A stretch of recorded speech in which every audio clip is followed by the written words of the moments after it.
So many incredible roles, as I mentioned too. You were at an episode of Mannix, and also you mentioned Saint Elsewhere, which people still reference today as such a well-written, well-cast, beautifully shot show that had fun and humor and warmth and intensity. What was it like? I think Noah Wiley with ER was talking once about how you really had to know and study some of that medical jargon so it seemed realistic. An ensemble cast that was brilliant with you there, Howie Mandel, who you forged this wonderful continued friendship with, and he's meant quite a bit in your life all these years, which I think is a beautiful thing. And Howie's doing great things all the time. Tell us about the friendship with Howie and that wonderful experience on Saint Elsewhere. I had the best time you could imagine on St. Elsewhere because I was finally in a show that was of great quality. As I said, great scripts, great actors, great directors. Everything about it was great. And my role was just a very small part. It was just like a two-line part that I thought might grow into something else, and it did. Keep in mind, I did not want that part. I wanted a part of Dr. Peter White. I auditioned for that and didn't get it. The part I got, as I said, was two lines, and hoped it would grow into something. And as I said, it did. Grew into one of the more popular characters in the show. But the show shows other character, Dr. Peter White, was discovered to be the hospital rapist who was part of a storyline in the second season of St. Elsewhere. And he was shot and killed, and shot in the groin first and then the stomach next and dead and gone in the middle of the second season. My character was in all the episodes but one, which was a flashback episode. Wasn't born yet. So whatever I've wanted in this life, Jim, has not nearly been as good as what I've actually gotten. That was the lesson from St. Elsewhere. And to know Howie, I know him still and be friends with him still. He's such a great guy, such a great friend.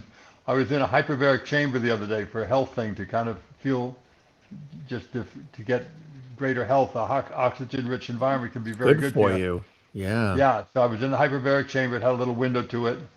And so I fall asleep in it, as I often do, because you feel so good. And I woke up to a picture of me in the hyperbaric chamber. I said, Ed, it's Howie. I didn't want to wake you. He somehow heard, he was not even in the health spa I was in. Howie's so great with that sort of thing. He heard some fans said, "Oh, it's so good to see you, Howie. And I love that Ed Begley, too. I understand you guys are friends." "Where's Ed? Where did you see him?" He said, "He's right across in the health spa. He's right in there. He's in the hyperbaric chamber." So Howie will make a meal out of an opportunity like that, and he Oh, of course. suddenly to wake up and see a picture still in the hyperbaric chamber. Am I being stalked? Oh no, it's from Howie. God damn it, I'm going to get you, Howie. What he did to Stephen First, we were both dear friends of the wonderful Stephen First, now passed. But he played the most elaborate practical jokes on Stephen First. I'm talking about Howie now. Yeah. He would go in this case, a hardware store called Snyder Diamond in L.A. Went into Snyder Diamond to get some fixtures, and the guy said, "Oh, just had a buddy of yours in the other day." Just the same as encounter the other day with me, with a fan. And so Howie said, "Who was in here?" He said, "Stephen First." He said, "Oh, great. Give me your phone. What did he order?" "No, I couldn't do that, sir. I don't want to get, no, I promise you won't get in any trouble. If it's cost you anything, I will pay the full price, but it's not going to cost you a thing. Just please, just tell me what he bought. I'm just going to play a joke on him." And they went along with it. So Howie calls up, Stephen's number, which he has anyway, but now has the order in front of him, and he goes, "Hi, is this Stephen First?" And Stephen says, "Yes, who's this?" "It's Bill here at Snyder Diamond, and I just want to make sure that you want the pedestal to get into your hot tub." "The what?"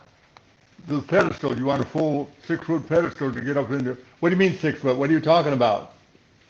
"Sir, you ordered the pedestal model. You wanted a pedestal on it, and it's here already. We can't return it to the restocking fee of $1,500 if you don't want it, sir.